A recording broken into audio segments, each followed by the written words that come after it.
Welcome to Spiritual Rockstar Podcast, where world-changing spiritual entrepreneurs come to deeply awaken the power within to bring forth their greatest purpose, to create massive awakened impact for millions of souls around the planet, while enjoying being in tune with all life and real wealth in all aspects of their lives. I'm your host, Daniel John Hanneman.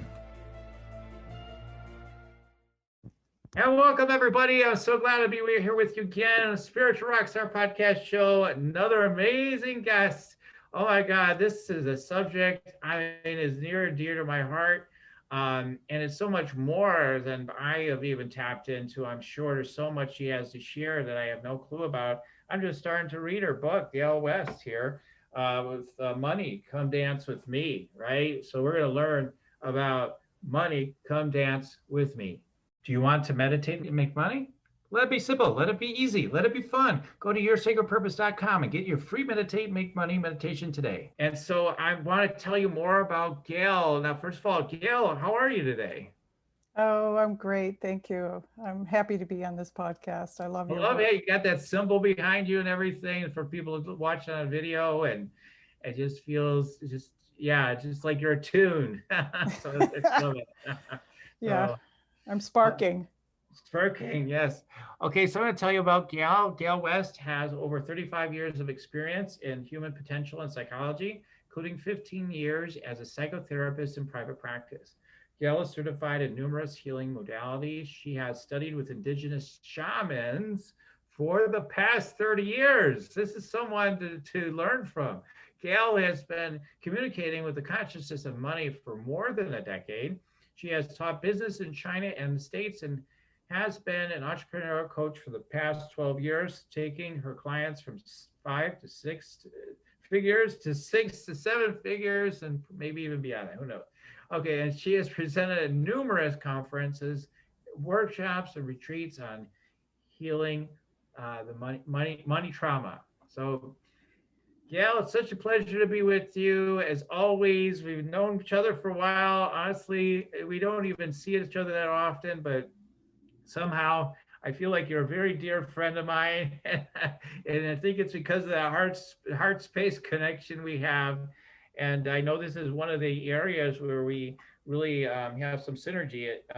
Maybe we don't agree on everything in the world, but we have some synergy around this subject with, money and tapping into the money energy. And I'm really looking forward to diving in here with you. So, Gail, I was wondering if we could start by talking about what kind of led you into this whole subject to write this book in the first place and to work all these years with money stuff. Well, money chose me. I didn't choose it. It's not, Right. it's not a topic that I would have actually chosen to work with. But I had been living in China, and when I came back, I started working with, I'm certified in the Akashic Records. And at the time, I was working with my mentor, and I said, I keep hearing that I should work in the records of businesses. And the Akashic Records are kind of like an access tool to what I tell my students is the access tool to the Google of the universe. It's a way to connect to different energies. And so she said, well, if that's what you get, go do it. And I said, well, do businesses have records? And she said, everything has records, which was an amazing thing to me. And I started talking to colleagues and friends of mine and saying, can I open the records of the soul of your business and your soul, and to see how they align? And I found that businesses actually do have a soul. They want to grow. They want to. They have a consciousness, and they oftentimes were really frustrated with their owner, or the person that created them.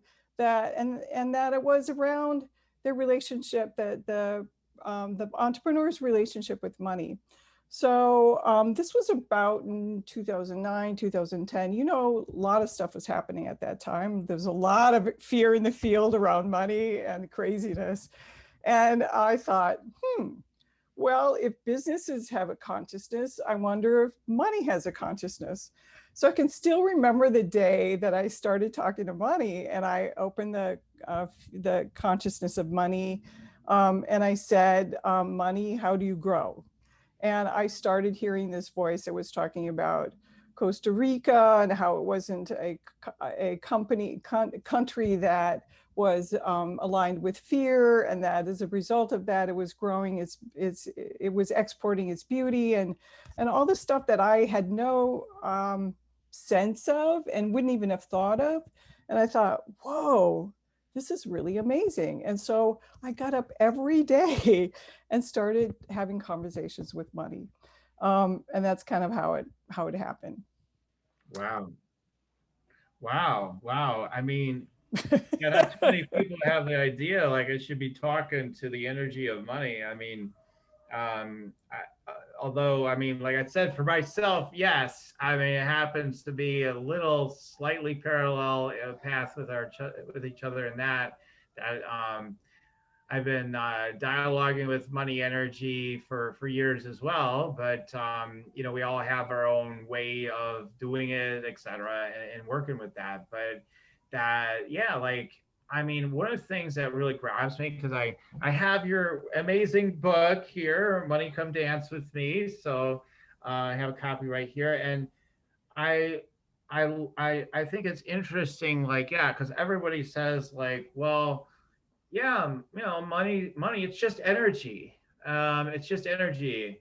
That is so generic. I mean, you're right. That is so. I think maybe I did say that years ago, but like, I'm like that is so ridiculous because like, yeah, everything's energy. Yeah, the lamp here is energy. You know, like okay, everything's just energy. Okay, you know, wait a minute. You know, like. We're not pointing deep enough into what we're talking about here, you know, more specifically too. So I love that you're like, well, people say it's just energy, but that's not really entirely accurate in a way. So I would love for you to flesh that out because I'd love for you to tell us like if money, why did everybody say money's just energy when you know, and then what do you believe money really is? Well, I want to quote money. This is money itself. It says, "It is wrong to think that I do not have a consciousness. I do. I am more than just energy transferred. I want to grow. I want to flow. I want to be an agent for good." Um, and you know, as I consistently began connecting with money, one day money said to me, "The predominant matrix of humanity has been domination and greed, and I have been aligned with that.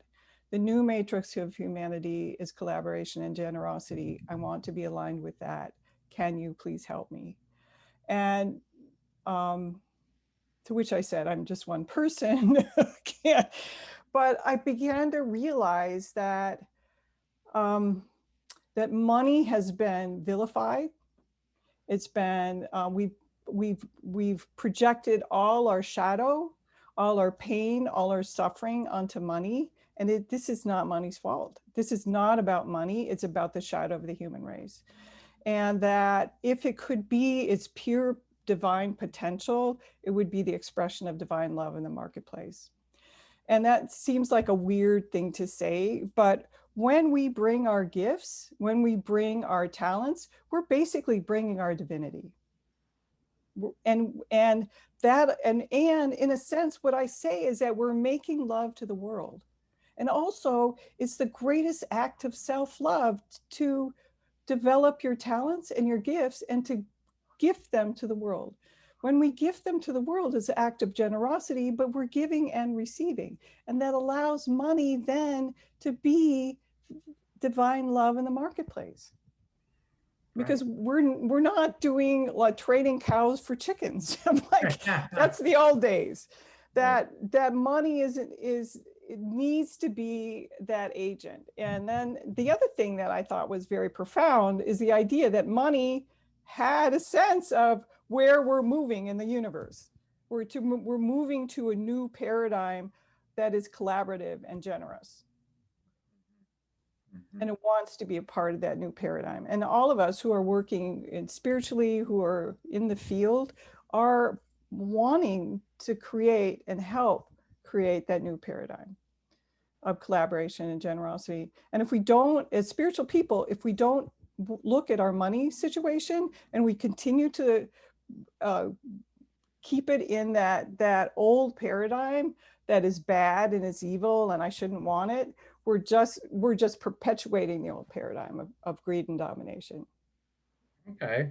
All right. Well, okay. I always tell my guests, I might challenge your ideas a little bit or what have you and A all that fun challenge away. stuff. Challenge away. And usually most of my guests say, go for it. Like, I mean, I agree with what you're saying for the most part, but I would challenge it in this way. I mean, for many years, like I was the mindset of, the awareness of like, do we really need this money thing? Like, is this something we really need? Do we really need it? Like, if we decided like to have an open up the doors, and we're done with all these exchanges of this thing we call this relationship with energy or whatever you want to call it, with money. I don't even know what conscious is, whatever. But like, what if it's not needed? What if we don't need that? What if we just freely give to each other and we don't need it, like go to the John Lennon song, right? Imagine all the people, like kind of place, and we just freely give to each other. We don't need money. We don't need to be, accumulating and then circulating that. I mean, there's indigenous cultures that didn't have money, right? So I'm totally like on board with you. I'm looking at the other side where I was like 10, 15 years ago. I'm like, but wait a minute, like, do we really need money? Or is this just a story we've created for ourselves? And yeah, now we need it because we created the need for it. Well, Where do okay, you come so from on that? Yeah. let me speak to that. Yeah. There's always been a form of exchange. True. Yeah. Always. Yeah. And money, interestingly enough, was created as a way to give to the temples for the things that we gave. And so the early forms of money, like cowrie shells and all, were gifts to the spiritual people, Mm-hmm. to the temples, to the pyramids, to whatever. And then there've always been a form of exchange besides money. We're talking about bartering. That was a form of exchange. Mm-hmm. In a global society, that does not work. You've got to have some form of exchange. Mm-hmm. And so people say, well, why do we need money? Well, number one, we need some form of exchange. And number two, that oftentimes comes from money is evil and we have to get rid of it. The kind of the energy underneath that is it's bad. Well, if it's not a bad thing, and I had a friend of mine who was, she said, I'm had 2 master's degrees. She got out of divinity school and her first job was 28,000. And after we started working, she said, God's work deserves to be paid. In societies where it's a communal society and I'm in this community and we're all working together, that's one thing. But every community, as it moves out into other communities, has got to have some form of exchange. Whatever it is, it could be Bitcoin down the road. Or something like that, right? Or something like that, but it's still going to be some form of exchange. Yeah, yeah. I mean, so yeah, because I mean, one of the reasons why I'm bringing it up too is because I am sure there's people, I know for a fact that there are people listening, and even if they're saying, yes, I love money, I love this whole thing we're talking about here. I want more money. I want money's good. I do believe that, and I believe in the collaboration. I believe all the things you're saying. Underneath all that, they're wondering, do we really, subconsciously, I believe people are wondering, like, do we really need money? I mean, spiritual people wonder about that stuff all the time. Why don't we just love each other? Love the exchange. We don't need to do it as money. So people are wondering about that. That's why I brought it up to you. And I mean, because I always say money is it's about just really, it is about love to me anyway. It's like we're loving each other and we're just representing that as a form of exchange through what we're calling money, right? Okay, this is money. We've established there's a consciousness that's been established with that. So for me, it's like it's about love, but there's this underneath. I have asked people in audiences, and they all raise their hands. Say, "Do you have conflicts between spirituality and money?" All their hands go up. All of them. Well, so Daniel, if we go back to what I said, that money said it's Yeah. been aligned with this old paradigm. Money actually said it's been gridded, but because people had no idea what gridded means, I say now aligned. It's been aligned with this old paradigm of domination and greed. It makes sense to me that people who are spiritual were going, I don't want to be part Yeah. of that old paradigm of Yeah. domination and greed. And so by continuing to look at it as a part of domination and greed, they keep it stuck there. Right. You know, we don't realize that our thought, well, you know, we do realize this because we're spiritual people and thoughts are things and whatever. But the more that you hold that energy of money is bad, it keeps it stuck. Yeah. And so, you know, that it's most important for spiritual people to heal their relationship to money more than anything, because we need spiritual people to heal their relationship with money and help it to be an agent of divine love in the marketplace. Because if we don't, we're going to keep it stuck there. Mm-hmm. And we have more power than we realize. Right. Right. Our collective thoughts that hold a different paradigm will shift that. Yeah. Yeah. So when you say money is like it's almost like energy is a real thing, like it's a thing in itself, the way you describe it. Tell us more about that, because I want to make sure I am understanding it or relating to what you're talking about, because I could say, oh, I get it, I know what you're talking about, but I may not get what you're trying to convey.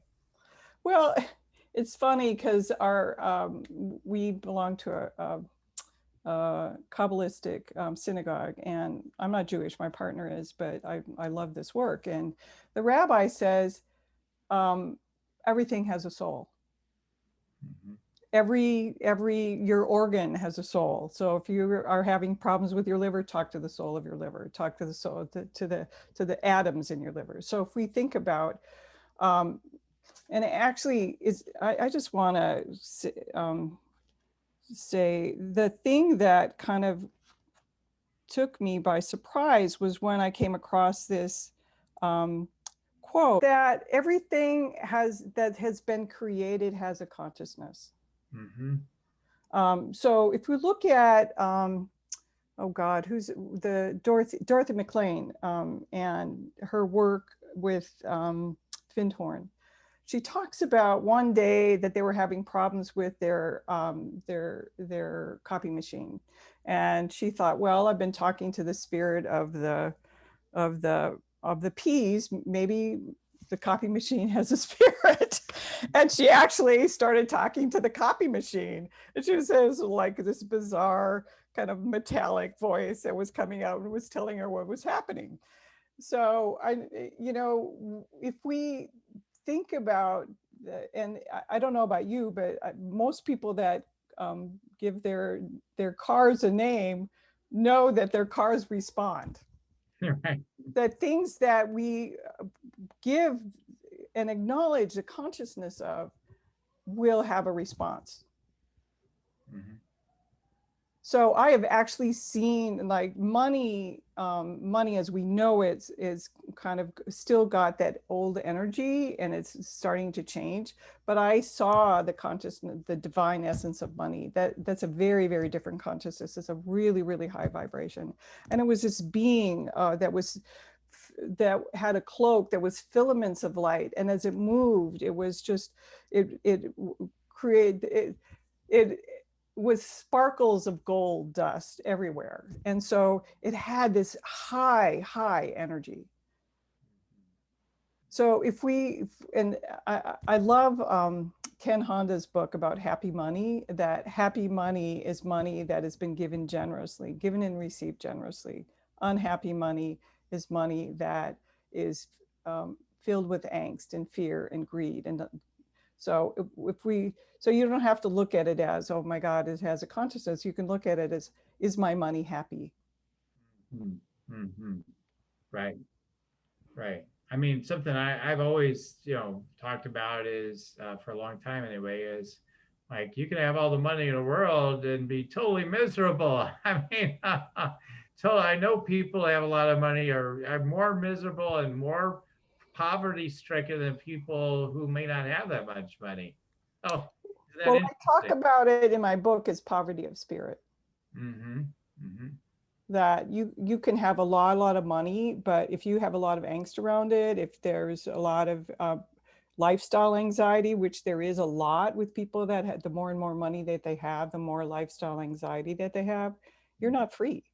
Yeah. And the key is, how free am I? Mm-hmm. If I have angst around money, I'm not free, whether you have a lot of money or you don't have a lot of money in the bank. Mm-hmm. And you can have not that much money and be really free because you feel a sense of wealth. And interesting, the word wealth comes from the Old English word weal, which means well-being. Hmm. Mm-hmm. Yeah. So money is I have a chapter in my book called The Dimensions of Wealth. And financial wealth is just one dimension of wealth. Yeah. It's it's I mean, very much of an attitude that, and so if at the end of the day you look at your life and you say, in what way was my life wealthy? Was wealthy in connection, was it wealthy in spiritual connection, was wealthy with beauty? And here's spring, it's like lovely, wealthy with birds and flowers and all the other kinds of things. mhm, Though that is true wealth. exactly. Exactly.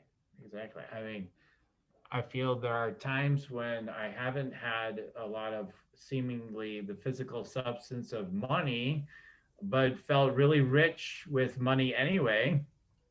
And there's been times when I've had more money, but because I was in a more anxious state at that time, I could have felt more desperate around money. Yeah. I'm in my own journey. I don't know about you, Gail, but it's happened to me. Well, it's interesting because a lot of my early conversations with money was about money trying to heal myself. Yeah. Yeah. And money kept saying, open your receiving channels, open your receiving channels. I have a story in my book where I talk about getting off the L one day. In Chicago, we have elevated trains. And I was kind of hungry. And there was this Food Not Bombs people there. They were giving out food. And I was like, oh, okay, I got a bowl of soup and some bread. And it was like good. And the woman, I handed the bowl back to the woman and she said, would you like some more? I said, oh, no, that's okay. And I walked away and I realized I was still hungry. And in that moment, I knew what money was talking about because I grew up, I was the second oldest of 11 children. There wasn't a whole lot to go around. And so I was always worried about not taking more than my share. And my share was small.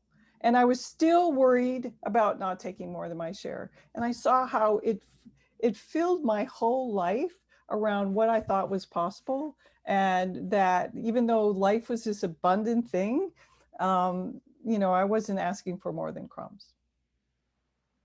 And most people have it, the biggest issue for them is their ability to receive. Mhm. And that's what blocks most of the good in our life, including money. Right. Most people have a set point of how much happiness they'll allow with themselves, how much money. We have an income set point that, you get to a certain point and things are good. And then, all of a sudden something happens and it go right back to your set point. Right. I mean, you could have millions in the bank, and all of a sudden something happens in your money story and in your mind what's happening, and I'm gonna be on the. I've known people who have had so much money. They've been financially free, so to speak. They've got all the money in the world, and they're going on, for years, even after we do money work. Like they still might hang on to a story, some level of story. Oh, I might be homeless soon, or whatever, and I don't know where it's going to come from, and it takes time for some people to really let that all go, like to let the whole thing go as much as possible anyway.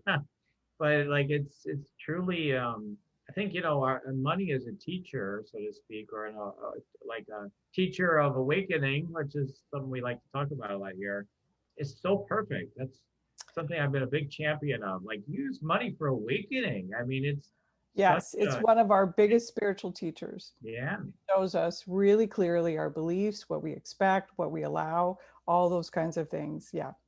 It's money is an amazing as a spiritual teacher. And I want to say something about the homeless. I see so many when I do workshops. I'll say, how many people are you? How many of you are afraid to be that you're going to be a bag lady or a homeless guy in his van down by the river? Like so many people raise their hand. They, no matter they could be making a lot of money, but there's this underlying homeless thing that Right? is radiating with so many people. It's really funny. Yeah, somehow it even got into my daughter's consciousness. Like, I don't think she really believes it, but it's an underlying fear, right? It's like, I'm gonna push myself so hard to achieve everything in life because I don't want to be homeless and with no money. And like, so she literally like takes it on unconsciously to drive her, and it's like it's interesting that, like we have that, and then that drives us in a way that has us chasing, our sense of security and safety, right? With what we do and with our energy in the world and our work and whatnot, and keeps us in these smaller boxes, I guess. I don't know how else to put it, but yeah. Yeah, well, I've got one section in the book about stories, money story, the stories of the collective, stories of the ancestors, and it's interesting because the stories of the collective and the stories of our ancestors really permeate so much of us. So Mhm. we have, I think there's this thing that is the permeating story of don't be too happy or the other shoe will drop, Yeah. and that other shoe, and that's a story that's infused in the collective. Hmm. I was just talking to a client just today who was saying, things are really good, but I'm kind of afraid that to really feel into how good they are because I'm afraid it's going to go away. Like, yeah. So and I was thinking about when Princess Di died, and there was this outpouring of grief that was just incredible. And I thought, that is the ultimate story of don't be too happy. So here's this princess. She was married to this guy who was like having an affair. She finally finds love and she dies. Hmm. I mean, that's the ultimate don't be too happy or the other shoe will drop. Yeah.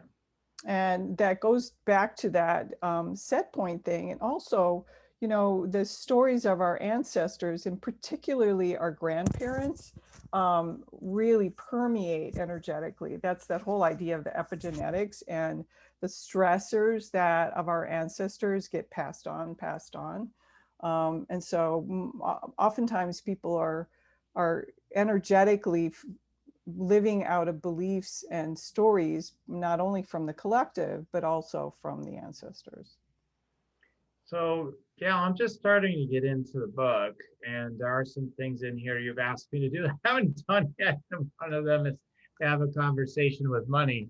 And so, but I was wondering, yeah, if you could start to maybe share some of the things people can do to start changing these dynamics around that they're having with money that have been imprinted in them and they've taken on or whatever, all the different ways that might have happened for them. So what are some Well, of the things you share? Yeah. one of the very first exercise I have people do is write a letter to money Mm-hmm. Mm-hmm. and be really honest about your feelings, because you can't really address something if it's you just say, oh, I can't think of that, or you put those feelings into the box. Bring them out. And are you angry, are you whatever, and then tell money the kind of relationship you would like to have. If it was a really wonderful, beautiful relationship and you had happy money and money was happy with you, what would that look like? And that begins to shift people out of, whoa, there is a possibility when we create intentions and where we think about it could be something different, it kind of shifts people into choice. But you can't shift into that place of choice until you acknowledge where you are. Where am I right now about how I feel? And what would I like to have? And for a lot of people, that is really, one woman said, oh my God, no wonder money doesn't want to be with me. I wouldn't want to be with me either. I'm like, yeah, I hate you. Get away. Like, okay. Yeah, get away. Yeah. Why won't you be with me now? Get away. Yeah, come here, go away. Come here, go away. Yeah, right. Yeah, right. Yeah, we don't realize we're doing it. We just think that we want money, and we don't realize, again, like we're not consciously aware. Like I mentioned to you before we came on, I remember one of the first exercises I did like that was connected with the energy of money. And I was like, the energy's good. I see the light, and I see abundance, and I see money everywhere. Okay, let's take a deeper look. What else is going on? Like, oh my God, where is it? Oh my, or whatever I said. I forget what I said at the time. It got dark now. Like, feels like dead presidents, and like whatever. Like, all these different ideas came in, and it was a whole different story. So even if you think you've got this incredible consciousness around money, there's, as we, I guess, we call it shadows, right? Like I might call it a shadow.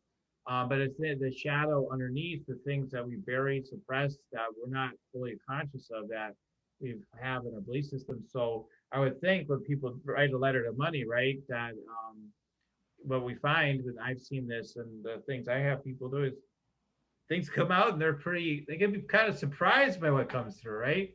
Like, oh my God, I didn't know that was in there. I didn't know that was in my consciousness. Yeah, and so, and it's really important to have compassion and to know that, you didn't get all this stuff. One of the things I tell people is it's not your fault. Mm-hmm. You're not a bad person to have this relationship that maybe like not as good as you would want it to be, because we've got so think about it. The stock market is driven by fear a lot, and it can be really random fear or hope, or Right. and it's just that energy that's in the collective. We're not immune to the stuff that's happening around us. When there's a lot of fear in the field, it permeates us. And so it's really important to be really clear about what is mine and what isn't. Mm-hmm. And then when you think about your ancestors, so many of our ancestors. So one of the things that's in the collective in America is the Depression. Mm-hmm.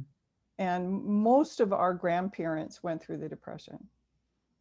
And it was brutal, and it lasted for 10 years. And the only thing that changed it was World War II. And wars will shift countries out of things like depression, because they all mobilize, and there's jobs for everybody because we're mobilizing for war. Mm-hmm. It would be wonderful if we could mobilize in a different way. And I think that's where we're moving to, but those are the kinds of things that happened. So to really have a lot of compassion on the things that are not necessarily stuff that you are about you, but about the things that are projected onto you, the things that you took on as a result of being in the family that you grew up and the society that you grew up in. Yeah. And we can heal. It is possible. And again, the most important thing is the more spiritual people heal their relationship to money and really deal with the trauma. I mean, I'm really passionate about healing the trauma in the collective. And that's why I changed to Success with Soul, as opposed to I was doing the money stamp, that success is one bigger issue, but that money trauma is huge. It's huge. And so many people have money trauma. And the more that we can heal the trauma and heal others from the trauma, the more we can open up a wonderful, wonderful new paradigm for humanity. I think just the idea of money trauma. I mean, I think people think of bankruptcy, they think of being out on the streets, or whatever, like being penniless. But you're not talking about that. So tell us again what you're kind of told us, but what is really money trauma to in your eyes? Um, well, we were just talking about the idea of hating money and being hurt by money, people screwing you. And I have a section in my book about forgiveness, is that, if you stayed in a job longer than you wanted to and were being abused, that's money trauma. If you stayed in a relationship because you didn't feel like you could afford it, anything else, that's money trauma. If you borrowed some money, loan money to somebody and they didn't pay you back, that's money trauma. If your parents were poor and had almost starving, that's money trauma. If you had a lot of money, I know a lot of people that have come from families where there's a lot of money, but it was used. Mm-hmm. I just talked to a client yesterday where his parents constantly lorded money over him.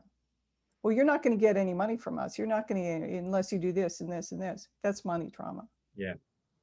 Mm-hmm. All those ways that we where money, it becomes the bigger player in a person's life, and a lack of freedom, that's money trauma. There's a lot of it in the collective, like you're Tons talking of about. it. There's so many levels of it, and you talk about, and that's why, like you said, I said, well, what is this? What's from your view? Spiritual people are like, money doesn't go together with spirituality. They'd love to mentally try to bring it together, but inside them, part of them's like, no, it doesn't go together, and there's a lot of reasons for it. I think also just the idea of, like, things in the Bible, they've been misinterpreted, more chance of camel walking through an eye of a needle than a man, rich man getting into heaven, and all these sorts of ideas. And it's like, so we've been imprinted with all these different concepts, and so many of them aren't true. And then also with what you said too, that I think it's so important, that was really cool. What you said is like the dominator energy around money, like it's like whoever's got the most money gets to control everybody and do what they want, kind of thing. And and all the damage that can do energetically and in so many ways. So who would want to be about that is it becomes the idea.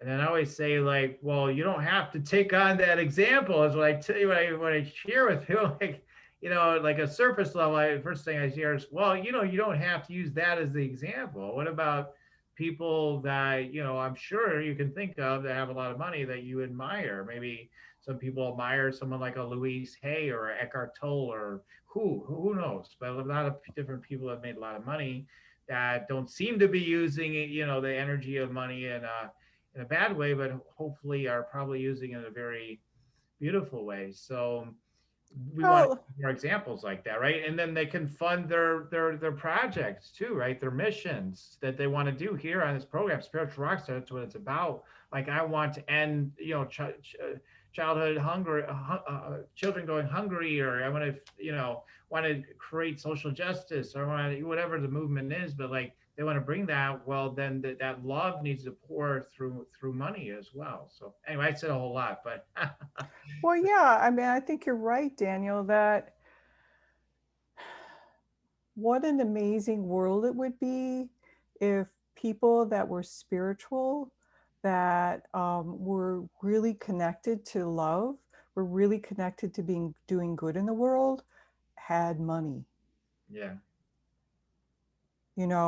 It would be in a very, very amazing world. And there are a lot of people that I know that have a lot of money and they are doing amazing things. Yeah. Yeah. So, and it's not about not having or having, it's about living a lifestyle that is in alignment with your highest and best, Mhm. and being able to go beyond struggle. Yeah. This this world is not about struggle, and I think part of it is, I talk about this in the very last chapter, that part of where we struggle is we've forgotten our divinity. Money is really, it's connected to divine source.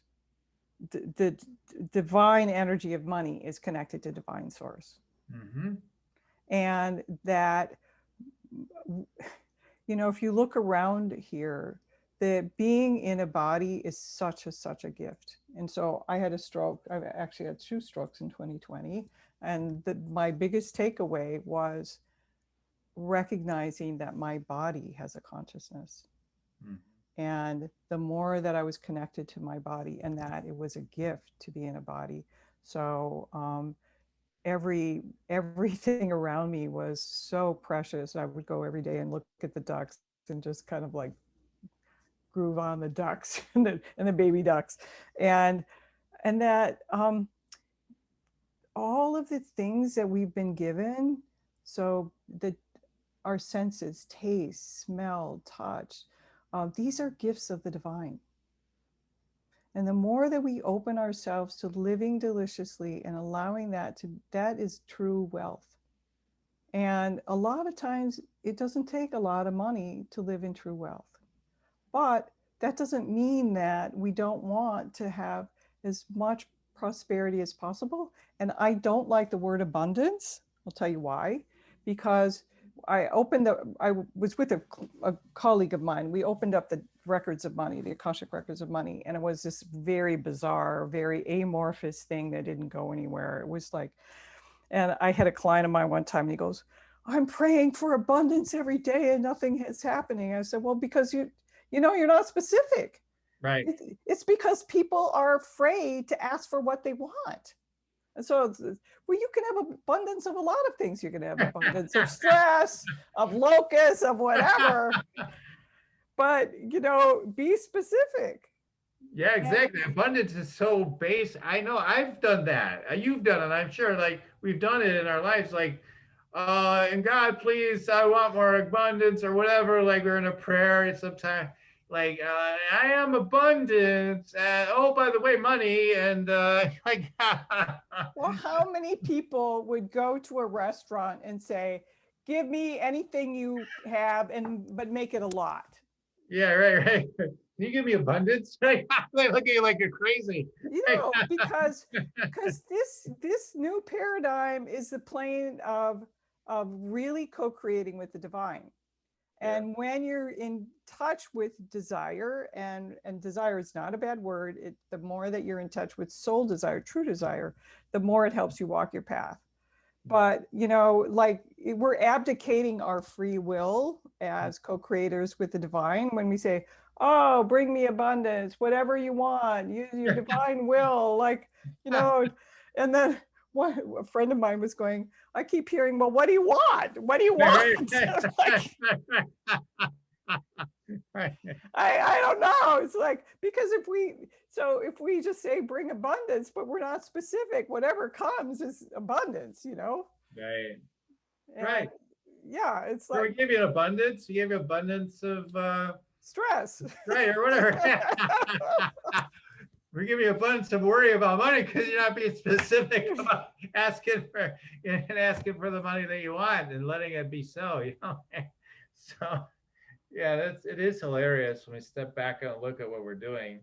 Um, but it's kind of the fun, as we get more observant and conscious, like of what is going on with our overall consciousness, that we can open up the portals. And the cool thing is, if there's people listening that are struggling with money or whatever levels they might be struggling, it's like, well, the nice thing is you start clearing these things, all of a sudden, like, you have this incredible relationship that develops with money, or at least strengthens, and it continues to get better, and then that's on autopilot, right? That's the beauty of the subconscious, is like once you get, you can have things unconsciously happen in ways that there's a disaster, but as you infuse more of the love and the high vibes into your consciousness around, let's say, money, and you're getting specific and you're doing all these things, it's like like that gets to be on autopilot. I had my one of my mentors the other night talk about this. He said,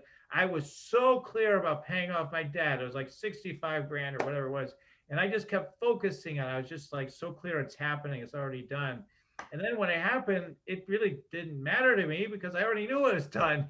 Like he got very specific, he got very just clear and centered in his energy about it, and he just basically his energy was saying, "Yeah, I'm ready for it. Bring it to me." And then it happened. He's like, "Yeah, oh, I guess that's pretty cool." But but it was no big deal because he had just been so specific and clear about it. Yeah, and the clearer you are with your intentions, like I'm creating a workshop for the dowsing convention next month, and it's all about creating intentions that are aligned with heart and soul desire, and really recognizing that every single word is whether it's going to be more powerful or it's going to take away from your intention. Mm-hmm. So the more specific that you are, and really, and there's a difference between heart and soul desire. Soul desire to me, and that's where so many spiritual people are. It's like, I want to walk my soul path, blah, blah, blah, blah, blah. But they don't recognize that heart's desire needs to be aligned with soul desire. And heart's desire is walking your soul path with joy. And that money wants to be able to walk our soul path with joy. Mm-hmm. And when you're not connecting to your heart's desire, like what will bring me joy, what is light in my life, what is makes my heart sing, that the divine God, source, whoever gifts us with this incredible ability to be in a body, to really appreciate all the good that life has to offer, and that is true prosperity and wealth. And also money wants to support us to be able to have that happen. Mm-hmm. Mm-hmm. So one of the things that I do, and we talk about this in the book, and actually I have a meditation. This is not the one that I was going to give, but if they go on my website, you can download a meditation that allows you to have a connect with your money guide. So I say that money wants to be a guide and friend. And so everybody has a money guide. Some people say it's an angel, but the idea is that spirit knows that we're in a third dimensional plane, and money, we're, is a human form on earth, that money is part of that exchange. And so it wants us to be able to access that energy. And so people's money guides come in all forms. So my partner's money guide is a green Betty Boop that says lighten up. I have another client whose money guide is, she's really into dragons, a pink dragon named Porsche, and it guides her. Yeah. and another person is a money guide who's this British guy. It's Charles, and he tells her, like, she asks him about what to do around her business, and he's guiding her. Okay. And so when we recognize that we're not alone in the universe, and that money is is money, and this idea that money is connected to divine source, that of course we would have we have guides for many different things. We would have a guide that would help us around our finances. Yeah. Of course. Of course. I mean, there's just so much more, and I guess that's where we want to encourage people that are really digging this to dig into it more with the book. And I know you have a free gift we're going to talk about too. So tell us a little bit as we're starting to wrap up. Tell us more about your book, Money Come Dance with Me, and how you know what it's, a little bit more about how it helps and what it's about and everything. And we'd love to hear, we've been talking about it already, but you could just, again, share a little bit more about the book and why people would want to go ahead and get it for themselves.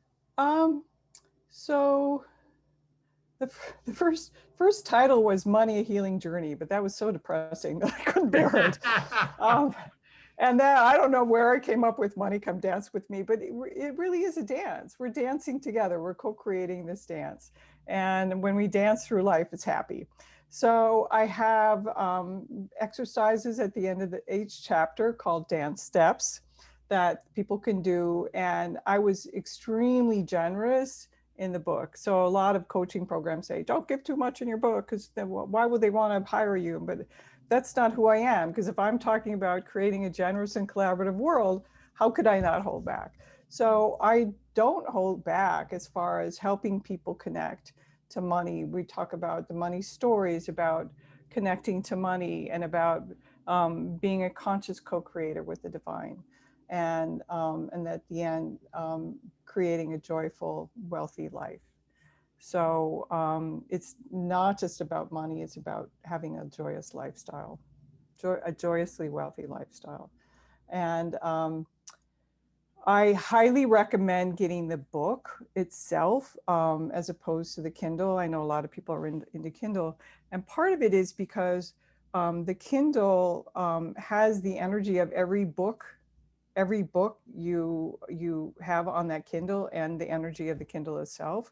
And books have energy based on the energy of the author and all the words that are in there. And I worked really, really hard to create this book with a really high vibration and frequency. So it dowses out at really high, 903, if people know about the Hawkins scale, 903 in the Hawkins scale. So just having the book in your hand will expand your field. Yeah, absolutely. It's in my hands right now. It is a beautiful cover as well on top of all that. And one of the reasons why I might stay with the book, read it each night or, whatever, go back over them, is because of the energy vibration that's in the book over necessarily only what the words are saying. And like in my brain, I might be like, I already read that, I already know that. Well, I'm going to read it again. I want to be with the energy. And yeah, my brain wants to be with it too, but it's like it's a vibration thing, and so yeah, the vibration of this book will store your consciousness, no doubt about it, not only with the energy in the book but what's in the book. So I haven't read a lot of it yet, but I know Gal, and we've had deep conversations about these things, and it's very, if you want to go deep. And well, I have to tell you, Daniel, yeah. I wrote the book, and I still pick it up every day and just open up to a random page and go, whoa, that was really good. Yeah, I know what you're talking about. I know, whoa, that was really good. And I get pieces out of it. There's one thing to write the book, and there's another thing to read the book. Exactly. So even if the author's rereading it, it's like, I mean, it's not about just the words coming out. It's about really taking in. I think that is sometimes maybe an issue. Sometimes people, I'm writing 1,000 books this year, or whatever. I mean, okay, well, I mean, I'm sure that it could be very helpful, but at the same time, like, how deep did you go with one book? Like that's what's really precious. So Money, Come Dance With Me, and they can get it. I'm sure they can get it at all the usual outlets, I'm guessing. Well, right now, the only place, unfortunately, to get it is Amazon, and I know people have a thing about that. That's where my publisher put it. But I'm hopefully down the road, I'm going to be able to have a way to distribute it so that we can get it to independent bookstores, because that's kind of where I want to be. Sure. Sure. Right now it's on Amazon. We're not going to judge it. We're going to embrace it, and we're going to let it distribute out to all the independent bookstores and more. Yeah, that's my hope. And that to me my is intention. Like what I always talk about with how people see money. Let's evolve with money.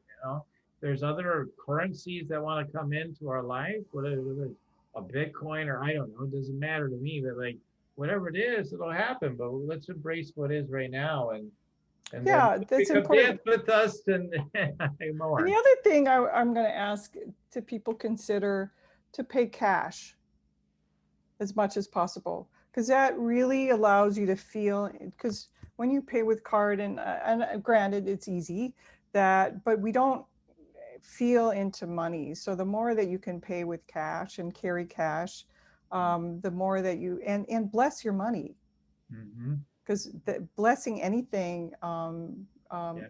it allows it to be its pure potential. Yeah, absolutely. Absolutely.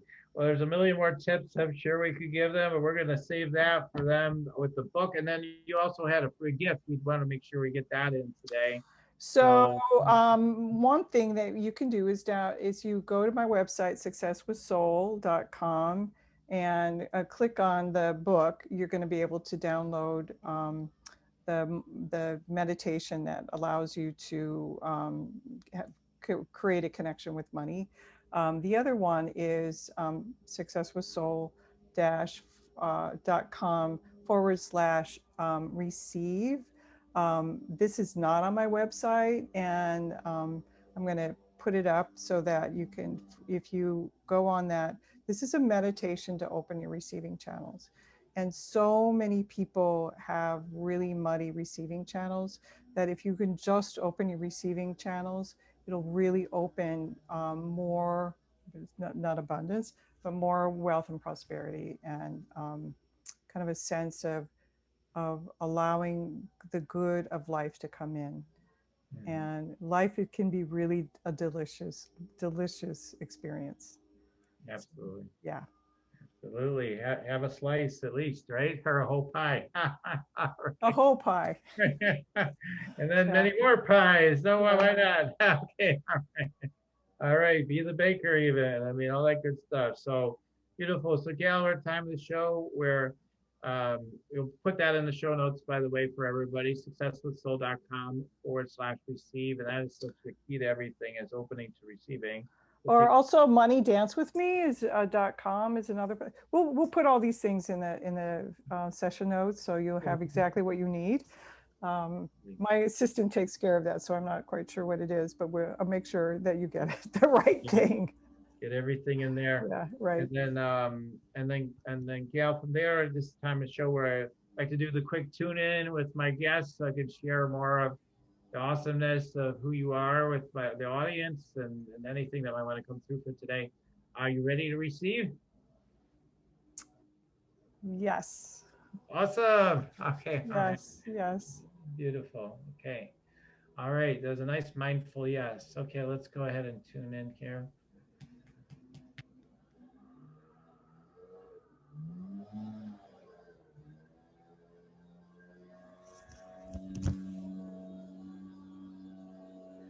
Okay. So I'm seeing the connection with the sacral energy with the higher dimensional energy. And I just feel like,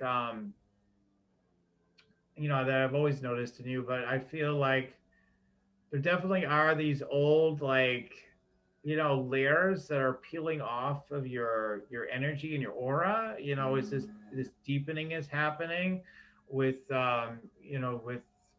with your own ascension process, I guess we could call it, with the integrating with the light. But you're really highly connected from your crown chakra, and it goes into your body and it connects into the sacral chakra, and that is a remarkable gift because that will attune your whole frequency for your clients to opportunities and wealth and spiritual understanding and wisdom and insights, and transmit it to them, like to give them a sense of just easing into it, like just it creates an like opens up the energy, opens up the path for them, like the frequency that you're in. So then and then your gifts flow from there. So anyway, so it's just a beautiful thing. I wanted to share that one of the things I'm noticing. And then let me see what else comes through.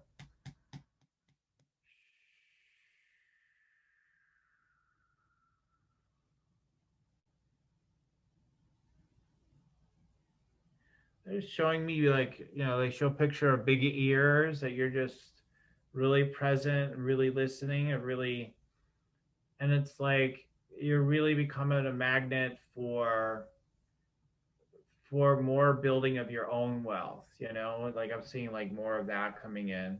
I do see in the power center, there's like, as this energy is moving, there's like some, and this may represent other people listening too. Like there can be fears, right? So there's these old sort of fears maybe going on a little bit, and they're like, oh, it's like excitement too. It's like Christmas is almost here, like, oh my God, I don't know, and like like a little nervous about these next steps or whatever. So I noticed in that in the power center. So it's an exciting time, but there may be fears and concerns about what might be coming next at some level of the energy as well. I'm noticing. So, but yeah, I mean, I feel like part of your being is like, oh, let's just go to the next dimension. Another part of you is like, no, this is so great being in the body. I think that's why you affirm that so much. No, this is so great. No, I want to be here. Let's keep it going, and more so and everything. So it's really cool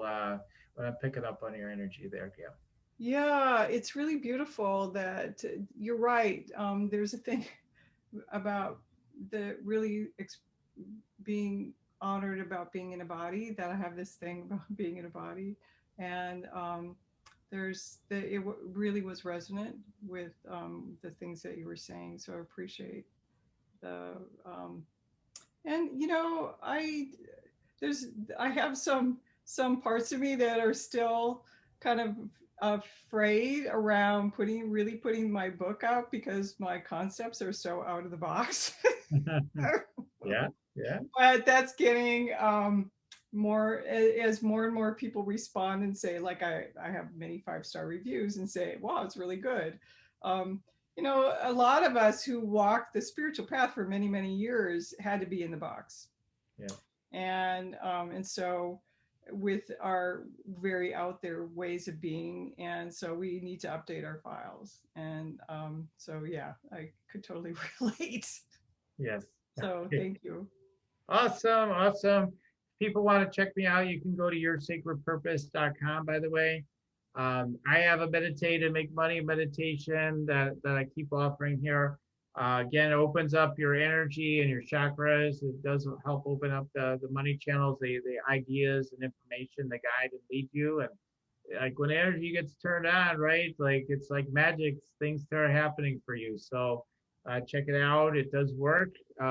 Verified by those that are using it. So go ahead and check that out. And then there's opportunities to get energy scanning consultations with me too, that you'll see there. Okay, so yoursacredpurpose.com. Now, Gail, I'd love for you to share any last words that you have with our audience as we wrap up for today. So my last words are really, really allow yourself to receive all the good that life has to offer. And having a joyously wealthy life is not about deserving, it's about your birthright. It has nothing to do with deserving. That's right. Amen. Okay. It is. It's your birthright. Amen. I love it. Gail, thank you so much for the depth of love and devotion that you give to the world and with your work and with this book. Money Come Dance With Me is brilliant. And I appreciate you coming on today. Thank you, Daniel. Okay. All right. Everybody, I'm so grateful for you all tuning in. Keep on tuning in, and we'll keep on rocking it here at Spiritual Rockstar Podcast. Till next time, everyone. Spiritual Rockstar Podcast. Stay tuned for our next upcoming new episodes each Wednesday and Saturday. Please be sure to subscribe, rate, and review to help us to serve you best. As a reminder, you can get your free Meditate and Make Money meditation at www.yoursacredpurpose.com to rock your sacred purpose. Goodbye for now, everybody.